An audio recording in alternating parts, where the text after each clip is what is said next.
Wyatt Brenner had never expected the youngest female CEO in the American automotive industry to be standing in the middle of his garage at midnight, grease on her hands, telling him to stop calling her Mrs. Blackwell. Genevieve had just helped him salvage a prototype worth hundreds of millions of dollars, but the way she looked at him in that moment had nothing to do with the engine. Wyatt stepped back and reminded her of what he was. A 44-year-old single father with a life full of old scars. "You're too young for me," he said. Genevieve stepped closer and whispered, "You're exactly who I want." Then the garage door swung open.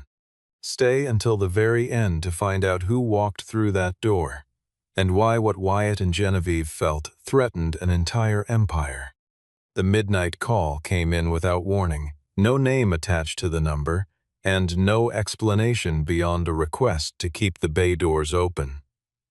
Wyatt Brenner had been in the middle of reassembling a rebuilt differential when the black-wrapped transport trailer backed down the alley behind Brenner Precision Garage, its hazard lights throwing orange pulses across the wet asphalt. The vehicle it carried was covered in a matte gray shroud, and the four people who stepped out behind it moved with the kind of deliberate calm that people practice when they are used to having things go wrong in expensive ways. Wyatt wiped his hands on a shop rag and waited, because he had learned a long time ago that a problem worth solving would announce itself clearly enough. Malcolm Whitaker stepped into the light first, older now, and carrying the weight of years in the set of his shoulders, and Wyatt recognized him immediately.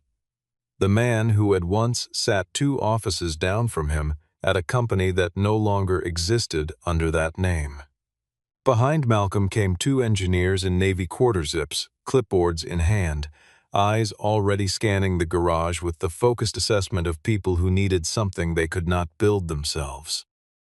And behind them came Genevieve Blackwell, 32 years old, CEO of Blackwell Crown Automotive, wearing a dark field jacket over what was clearly a conference room outfit that had not been designed for midnight shop floors. She looked at the garage the way people looked at things they did not fully understand but intended to use, and Wyatt felt the temperature in the room shift before she said a single word. She told him she needed the Blackwell Aurelian prototype, the electric grand tourer the entire industry had been watching. Roadworthy before 8 in the morning, in time for an investor demonstration that could not be postponed. Wyatt crouched and spent 3 minutes running his hands across the wheel arches, checking the undercarriage with a penlight, pressing 2 fingers to the seam where the battery housing met the frame, and when he stood up, he told her the car should not be on any road, demonstration or otherwise. The silence that followed had the specific quality of a room waiting to decide whether to be offended or to think. Genevieve broke it first, her voice measured and exact. "I'm not asking whether it should run. I'm asking if you can fix it." Wyatt set the penlight on the workbench and met her eyes without stepping back. "If all you need is someone to make the warning lights go dark, you came to the wrong garage." Malcolm stepped in before the conversation became a wall and explained, quietly, that the in-house engineering team had spent 11 days on the same problem without a diagnosis, that the fault was intermittent and disappeared under controlled test conditions, and that the only person he trusted to find something that well hidden was standing 3 feet away. Genevieve studied Wyatt for a long moment, and he could see her recalibrating without admitting it, which told him more about her than anything she had said so far. He asked for the original test data, not the processed output, not the presentation-ready charts, but the raw logs from every thermal and load sensor on the vehicle since initial assembly. She hesitated for only a breath before telling one of the engineers to pull the files, and Wyatt recognized that hesitation for exactly what it was, a person unused to handing over the underlying numbers. He found the discrepancy in under 40 minutes. The thermal data on the vehicle did not match the official benchmark reports filed with the development team, which meant the peak temperature events had been smoothed. Not corrected, not averaged, but deliberately made invisible to anyone reading a summary. The module codes on the battery pack led him to a supplier he had not thought about in 11 years, a name he had last seen on a stack of internal memos that a department head had ordered shredded on a Friday afternoon. Wyatt set down the diagnostic reader and stood very still in the way that only happens when the past and the present are occupying the same square foot of floor at the same time. And when Genevieve asked what was wrong, he told her the car was not just broken, it was broken in a way that had happened before. Genevieve did not take Wyatt's word for a threat she could not see, and that was actually the first thing about her that earned his respect. She spent the following morning running his name through every professional record she could access, and what she found was not the story of a failed mechanic who had retreated to a small garage after washing out of the industry. It was the story of a very good engineer who had refused to sign a document that would have made a dangerous problem disappear on paper. 11 years earlier, Wyatt Brenner had been the lead powertrain test engineer at a major domestic manufacturer, responsible for evaluating a battery module integration on a performance sedan that was 9 months from launch. His analysis identified a thermal cascade failure mode that appeared only above certain sustained speeds under high-load conditions, and his recommendation had been clear: halt production until the supplier's testing methodology could be independently verified. The recommendation was reclassified as a preliminary concern, and the launch was delayed by 3 weeks. Not to fix the problem, but to revise the reporting framework so that the concern no longer required a formal engineering hold.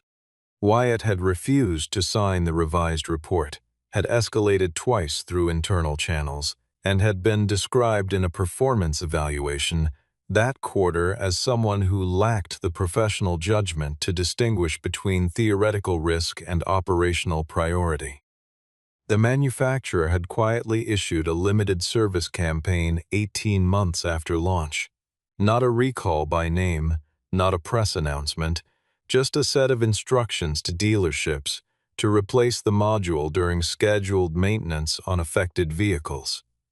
And no one outside of a few industry monitoring services had noticed, because nothing had failed publicly and because the legal team had structured the campaign to avoid triggering mandatory disclosure thresholds.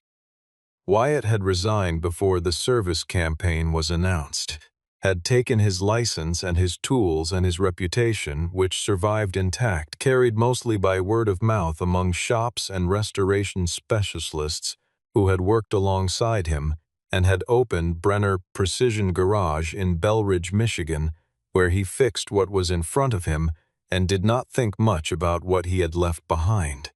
He told Genevieve none of this himself. She had to find it, and when she came back to the garage the next morning and laid the professional history out on the workbench beside his coffee, he looked at it without surprise and asked her what she intended to do with it. She said she wanted to understand why he had not announced who he was when Malcolm brought the car in. Wyatt picked up his coffee and said it did not matter who he used to be when the problem was in front of him, and that the car did not care about his resume. She pushed. The engineers who had failed to diagnose this car for 11 days had credentials on paper that should have been sufficient, and he had found the anomaly in under an hour, and she wanted to understand the gap. He told her the gap was simple. The other engineers had been looking for what they expected to find, and he had been looking for what was actually there. The Aurelian could not be safely demonstrated in its current configuration, and Wyatt laid out his recommendation in 4 parts. Cancel the high-speed run, replace the affected module, audit the full battery production lot from the same supplier, and commission a forensic review of the data that had been tampered with. Genevieve listened without interrupting, which he also noted. The investor timeline would slip, she said, and he agreed that it would. She asked whether there was any version of this where she could hold the static display and the interior presentation without compromising safety, and he told her yes. Only the dynamic demonstration was the hazard, and she could show the vehicle at rest without putting anyone at risk.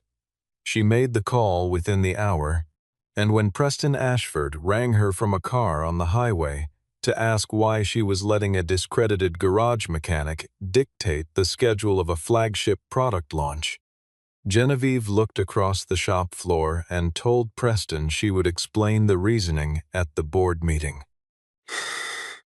3 days after the static display, Genevieve came back to the garage with a formal proposal, not for the car, but for Wyatt himself. She wanted him as an independent technical advisor to Blackwell Crown Automotive, with a compensation package that included a salary 4 times what his best year at the garage had produced, a dedicated testing lab, an equity position, and direct reporting access to the CEO's office.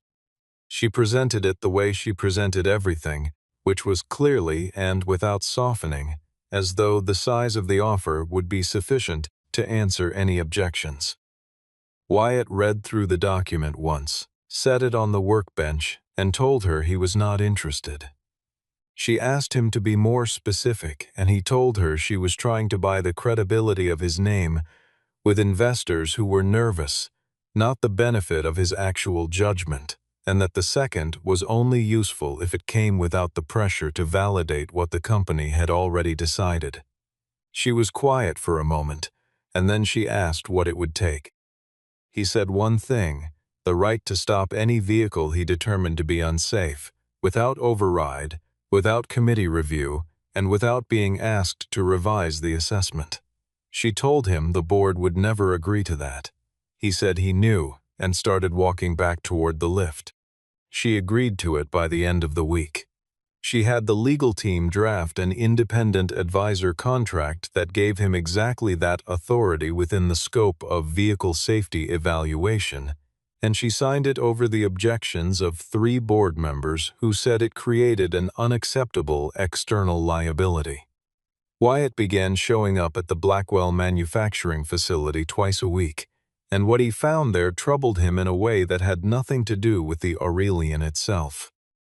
The engineering floor had the particular tension of a place where people had learned that being right about a problem cost more than staying quiet about it, where bonus structures were tied to milestone completion, where testing cycles were compressed to hold schedule, and where an engineer who flagged a potential issue would find herself reassigned before the report reached a manager.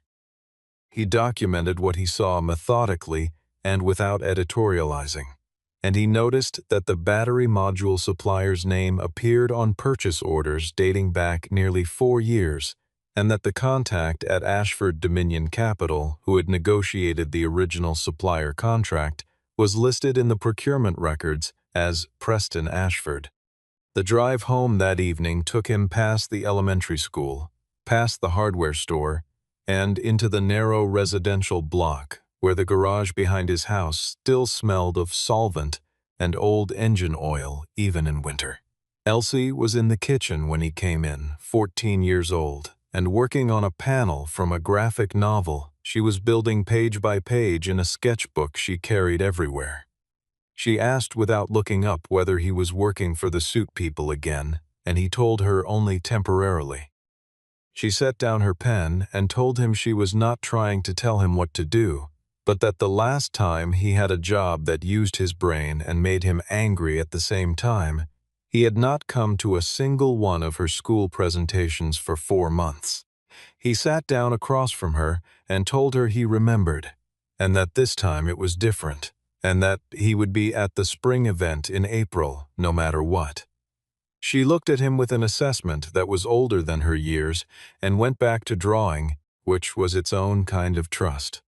Genevieve had stopped by the garage unannounced 2 days before, needing to talk through a supplier audit timeline, and had found Wyatt lying under a 1974 muscle car owned by an elderly man who lived 3 blocks over. The man was not a client in any formal sense. He just brought the car by when something rattled, and Wyatt always found time for it.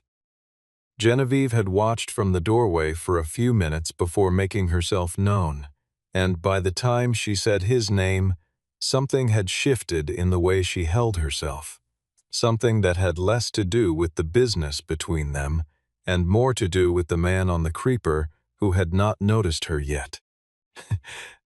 She called it a working dinner, and he chose the restaurant, which was a diner on the eastern edge of Belridge with vinyl booths and a laminated menu, and no one inside who would know either of their names. Genevieve arrived in a car she drove herself, which he noticed, and she sat down across from him with the particular relief of someone who spent most of their time being watched and was grateful for a room that did not care. The conversation moved through the supplier audit timeline and the board's response to the static display review, and then, somewhere between the second cup of coffee and the arrival of food, neither of them had been paying attention to ordering. It stopped being about work. She told him she had been 37 days from finishing her MBA when her father died, and that she had come home to run a company that had never expected her to be in charge of it, that the board had spent her first year looking for reasons to replace her with someone they trusted more, which meant someone older and male and conventional, and that she had spent that same year being too smart and too careful and too relentless to give them the reason they were looking for. She said that every meeting with Preston had the texture of a negotiation where she was the asset being discussed, not the person doing the discussing, and that she had stopped being surprised by it, but had never stopped finding it exhausting. Wyatt listened without offering solutions, which was also something she noticed. He told her that his wife had died of an illness that had taken 2 years from diagnosis to the end, and that he had spent the first year after her death learning how to be a father to a 7-year-old who needed consistency more than she needed grief, and that the work of that had left very little space for anything else. He said he had not been lonely in any way he could not manage, but that the question of whether he would want something different had been one he had gotten comfortable not asking. He did not say that sitting in this particular booth across from this particular person was making that question louder, because he was not ready to say that yet, and he understood that there was a difference between feeling something and acting on it. Someone inside the diner recognized Genevieve near the end of the meal, and a photograph appeared within the hour on a local news site. Not damaging, not accusatory, just a candid image of the CEO of Blackwell Crown Automotive at a diner, with a man described in the caption as a male companion. By the following morning, the industrial trade media had matched Wyatt's name to the independent advisor contract and published a piece calling him a veteran of the industry who had left under unclear circumstances. Wyatt read it in the break room at the factory and felt the specific discomfort of being named in a story that had nothing to do with anything he had actually done. He told Genevieve he did not want her to release a statement, and that if she turned a private dinner into a public clarification, it would make both of them look like people who needed defending, which neither of them was. She pulled back, frustrated in the way someone gets frustrated when they are used to being able to fix things by acting, and he could see that she understood the logic even though she hated the constraint. She asked him, directly, whether he felt something between them. He organized the question into parts. He was good at that, which was both a technical skill and a form of avoidance, and told her that the circumstances were not right, and that mixing a professional relationship with anything else when the company was already under scrutiny was a mistake.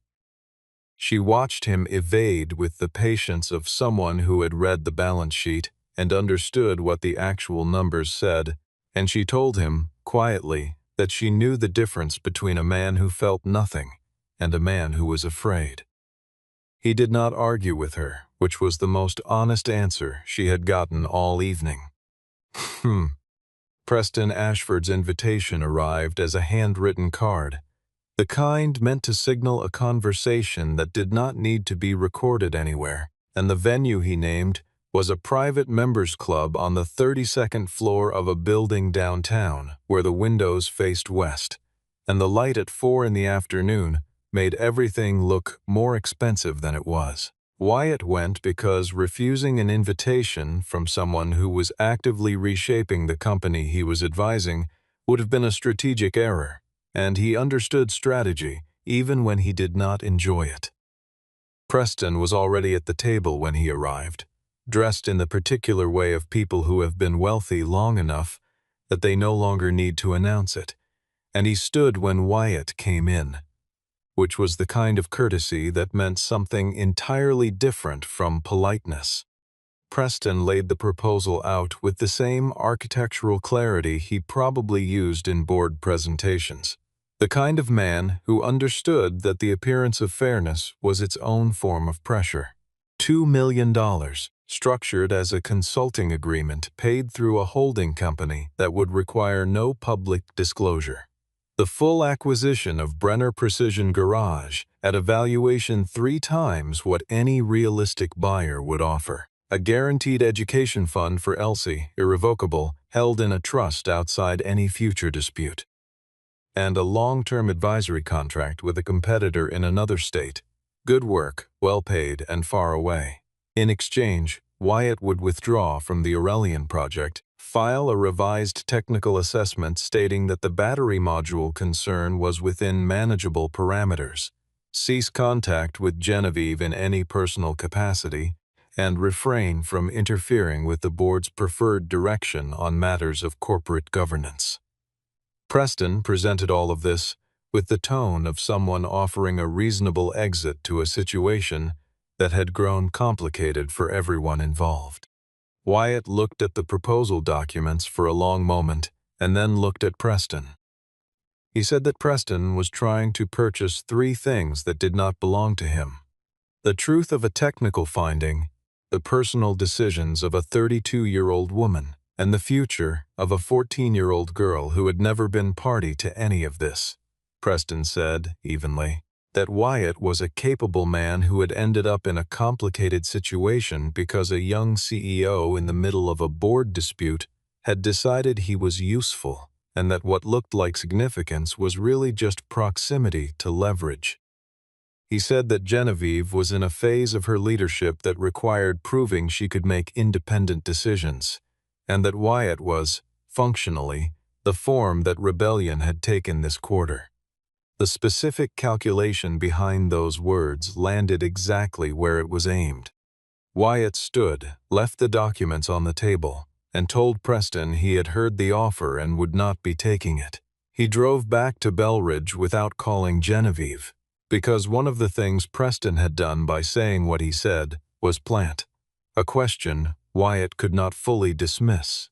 Not whether Preston was right about the company politics, but whether he was right about Wyatt's place in it.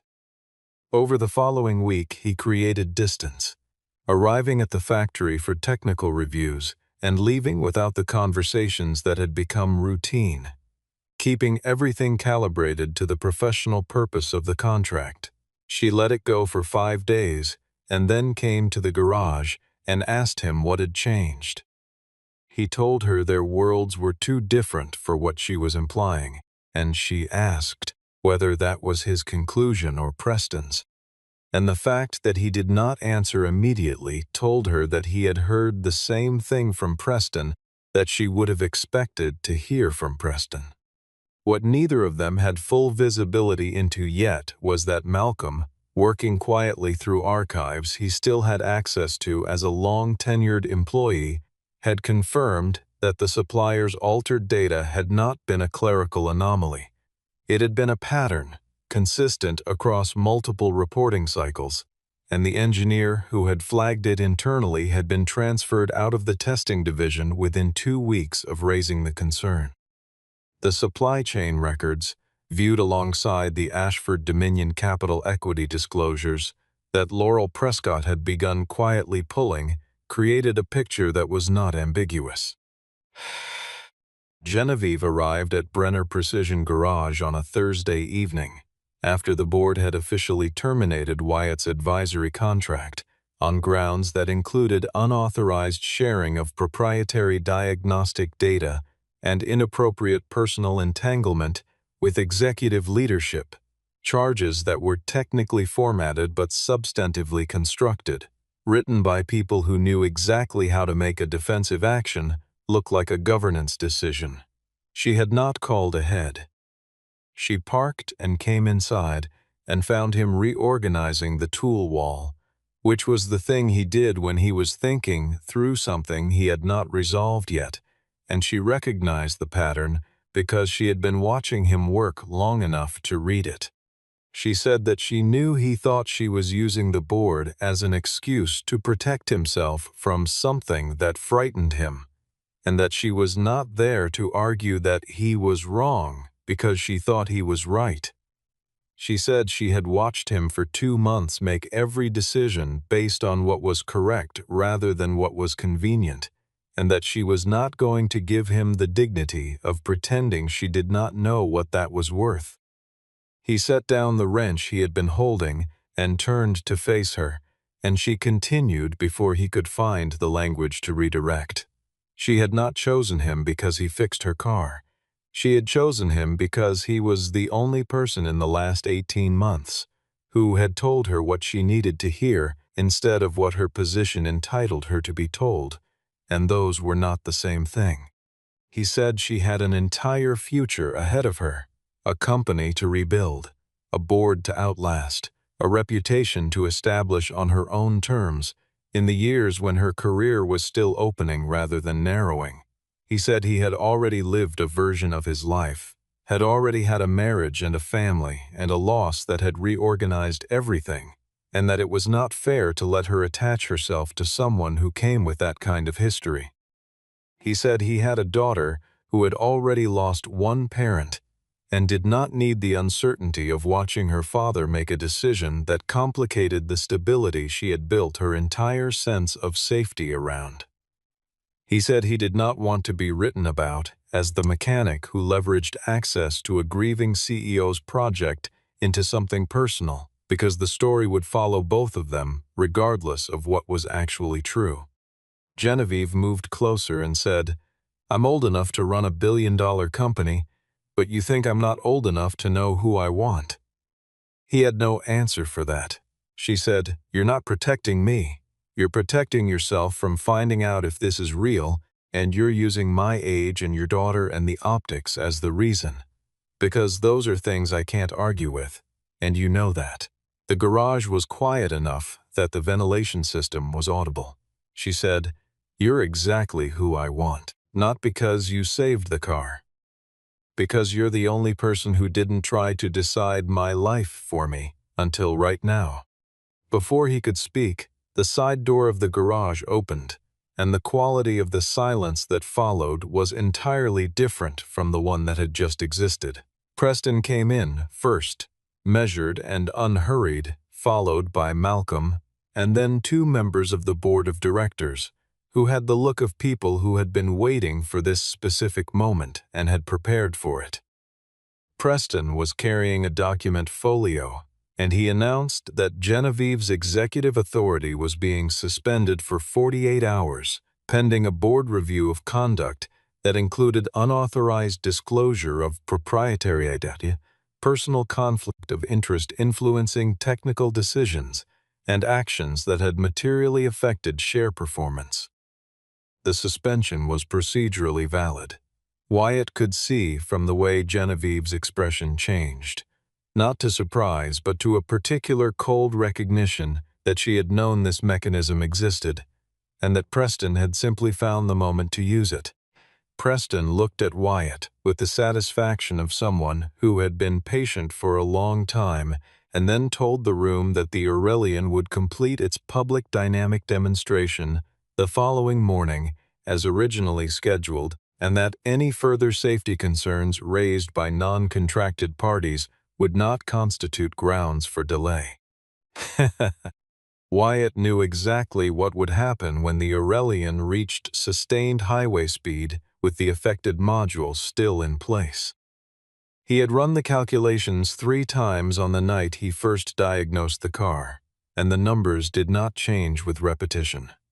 Above a certain threshold of load and ambient temperature, the thermal regulation system would fall behind the heat generation rate. The cell chemistry would begin a degradation sequence that the smoothed sensor data had been designed to make invisible, and the powertrain management software would either cut power abruptly to prevent further damage or fail to cut it in time, both outcomes presenting serious control problems at speed. He was no longer under contract, which meant he had no legal standing to touch the vehicle, no authorization to enter the test facility, and no official channel through which a warning from him would carry enforceable weight. Genevieve spent the same night at her attorney's office. Everett Winslow, who had been the Blackwell family's legal counsel for 20 years, and knew the corporate charter with the precision of someone who had helped draft its most recent revision, walked her through the specific language of the suspension provision and identified the element that Preston had missed. The clause was valid only when the initiating board members held no conflicting financial interest in the outcome of the matter under review. Everett had been watching the Ashford Dominion Capital Equity Trail for weeks, and what Laurel had found in the financial records made the conflict of interest not only arguable but documentable. The suspension could be challenged, but the process would take time that the morning demonstration did not have. Malcolm came to Wyatt's garage at midnight. He sat on a folding chair in the middle of the bay with his hands on his knees and told Wyatt that 11 years ago he had known that Wyatt's report was accurate and that the pressure to revise it was wrong, and that he had stayed quiet because he had 17 years left until retirement and a daughter in college and a mortgage that depended on continued employment, and that he had made his calculation and lived with it ever since, and that the calculation had cost him more than he had known it would at the time. He said he had the original email chain, not a copy, but the thread from the engineering server that he had archived to a personal drive the week before everything was restructured.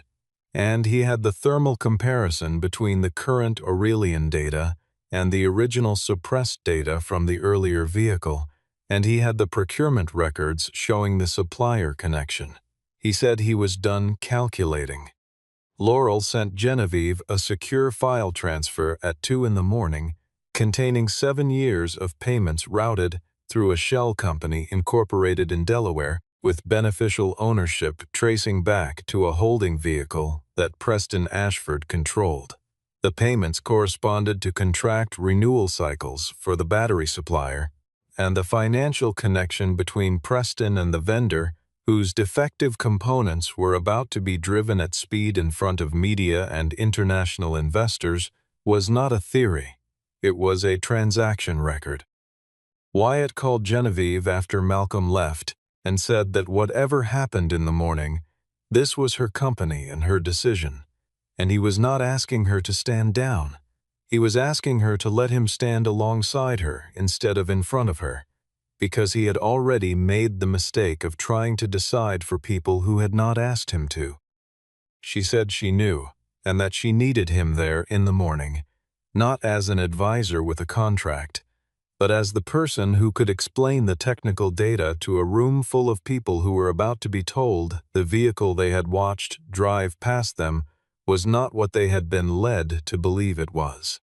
Preston had switched the demonstration vehicle at the last hour, believing a fresh unit would sidestep the inspection order, but the replacement came from the same production lot and carried the same affected module batch number, and Wyatt had known this was possible and had already pulled the lot documentation. The demonstration venue was a closed circuit outside Belridge, a mile-long oval the company had used for media events before, and by 7:30 in the morning it was organized with the specificity of a production. Camera positions marked with tape, a hospitality tent with a catered breakfast, a podium with the Blackwell Crown Automotive logo in silver on a navy field, and the Aurelian positioned at the far end of the straight with its charging cable disconnected. 14 journalists were present, 6 institutional investors, 2 international distribution partners, and the full board of directors, most of whom had received Preston's briefing the night before and had arrived expecting a formality. Preston stood near the podium with the relaxed authority of someone who considered the situation managed. And when he addressed the room, it was with the language of a company moving forward from a brief internal disagreement, framing Genevieve's absence with the phrase personal leave and the phrasing of someone who did not expect to be challenged on it. Genevieve walked onto the circuit from the service entrance at 7:51, and the shift in the room was immediate. Not dramatic, not theatrical, just the simple recalibration of a space when the person who actually owns it arrives without having been invited to do so. She was alone, wearing the same field jacket from the night she had come to the garage, and she walked directly to the podium without acknowledging Preston and addressed the room in a clear, flat voice that carried without amplification. She said that the vehicle behind her had a battery module from a supplier whose quality control data had been falsified before delivery to Blackwell's engineering team, that the falsification had been ongoing across multiple production cycles, that the dynamic demonstration scheduled for the next 30 minutes presented a measurable risk to anyone in or near the vehicle at speed, and that the event was being halted effective immediately. Preston moved toward the microphone and said that Genevieve was operating outside her authority under the terms of the board's suspension action. She said that the suspension had been initiated by board members with an undisclosed financial interest in the outcome, which voided the action under the terms of the corporate charter, and that her attorney had filed the challenge at 7:45 that morning. 2 board members who had not been part of Preston's coalition looked at each other with the expression of people reassessing their position in real time. Wyatt stepped forward from the service entrance and used the portable display he had brought to walk the assembled journalists and investors through 4 data points: the supplier's own internal quality reports, the version of those reports that had been transmitted to Blackwell's engineering division, the thermal projections he had calculated on the night of the first diagnostic, and the procurement records showing the financial relationship between the supplier and Ashford Dominion Capital. He spoke precisely and without emotion, in the manner of someone trained to present technical evidence to people who needed to understand it, not to people who needed to be convinced of something. Malcolm confirmed each finding from memory and offered to provide the archived documentation on record. Laurel presented the financial transfer summary, 3 pages, with the source accounts highlighted. Preston said that Wyatt had been brought into this situation by a CEO who had let personal feeling override professional responsibility, and that the technical findings being presented were the product of a relationship that should have disqualified both parties from any involvement in the project. Wyatt said, "A car doesn't know who is in love with who. It only knows whether the data is true." The room's collective attention moved to Preston, and Preston had nothing to add that the numbers had not already answered. The investors requested an independent engineering audit before any further activity on the vehicle. The company's test certification insurer stated that coverage for the dynamic demonstration had never been formally activated. The board, in a session convened in the hospitality tent 20 minutes after the event formally ended, voted to suspend Preston pending a conflicts of interest investigation and to rescind the executive suspension of Genevieve Blackwell.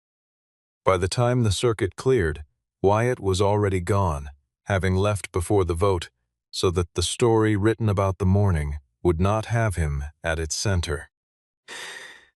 The investigation took 19 days, which was faster than such things usually moved and indicated both the quality of the documentation and the degree to which the board members who had not been complicit were motivated to distance themselves from those who had been. The findings were not complicated once the financial trail was complete. Preston had held an indirect equity position in the battery supplier through a Delaware holding vehicle for 7 years, had advocated for the original supply contract from within the board's procurement committee, had applied direct pressure to the testing division through a management intermediary in the 6 months before the Aurelian's development schedule was set, and had used the executive suspension mechanism to attempt to remove the CEO who had authorized the investigation. The conflict of interest finding was unambiguous, and the fraud referral that followed was structural. Not a single bad decision, but a system of arrangements designed to keep a particular vendor in place regardless of what the product data said. Preston lost his seat on the board, and his advisory fees faced a civil fraud proceeding brought jointly by Blackwell Crown Automotive and its insurers, and found that several of the limited partners in Ashford Dominion Capital had begun asking questions about other procurement arrangements he had overseen. The man who had sat across from Wyatt in a private club and offered him $2 million to disappear left the Michigan automotive community without ceremony, which was the only kind of exit that fit. Genevieve returned to her chair as CEO with a set of structural changes she had not been required to make, but had chosen to.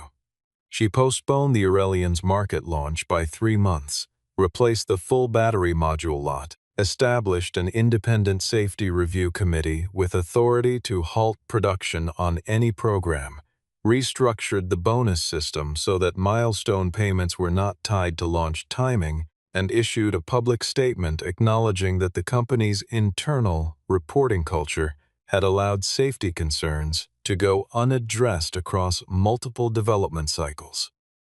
The statement did not make excuses and did not point at Preston as the sole cause, because she understood that a single bad actor embedded in a system was a symptom and not the disease, and that addressing the symptom without reforming the system was the kind of leadership she had been hired to replace. She drove to Brenner Precision Garage on a Tuesday afternoon, alone, with no document to present and no proposal to table. She told Wyatt she was not there to ask him to fix anything. She asked, simply, whether the distance he had kept since the morning at the circuit was the behavior of someone who felt nothing, or the behavior of someone who had run out of arguments against his own feelings and was not sure what to do with the silence that had replaced them. He cleaned his hands on a shop rag and sat on the edge of the workbench and told her that he had been in love with his wife for 18 years, and that the idea of allowing himself to feel that particular quality of attachment again had been terrifying in a way that had nothing to do with age or job titles, or what the board would say. He said his greatest fear was not being too old for her or too ordinary for her world. His greatest fear was becoming the reason her life got smaller, that she would one day look at the complications his history brought and understand what she had traded away. Genevieve said, "You don't make my life smaller. You're the first person who made it feel real." He was quiet for a long time, and then he reached over and took her hand, and neither of them said anything else for a while, and that was the first decision he had made about the two of them that he had not immediately revised before it could take effect. They agreed on what the next steps would look like. Nothing public while the investigation was ongoing, no direct reporting line between them in any professional arrangement, time built in for Elsie to adjust at whatever pace she chose, and no large decisions made in the compressed clarity that follows a crisis. These were not romantic conditions. They were the conditions of two adults who understood that the way something starts shapes the thing it becomes. 6 months after the morning on the circuit, the first production Aurelian passed its independent certification review, which covered the full range of load conditions, thermal profiles, and emergency response protocols that the original development schedule had treated as secondary. Blackwell Crown Automotive retained all but one of the institutional investors who had been present at the halted demonstration, replaced the battery supplier with a vendor whose testing methodology had been verified by 3 independent parties, recovered a substantial portion of its development losses through the fraud proceedings against the former supplier, and published a manufacturing safety framework that 2 other automotive companies requested permission to adapt. Wyatt's advisory relationship with the company was restructured so that he reported to the Independent Safety Committee rather than to the CEO, a change that both of them had proposed and that both of them understood was the right kind of friction, the kind that protected the work by keeping the relationship out of the chain of command.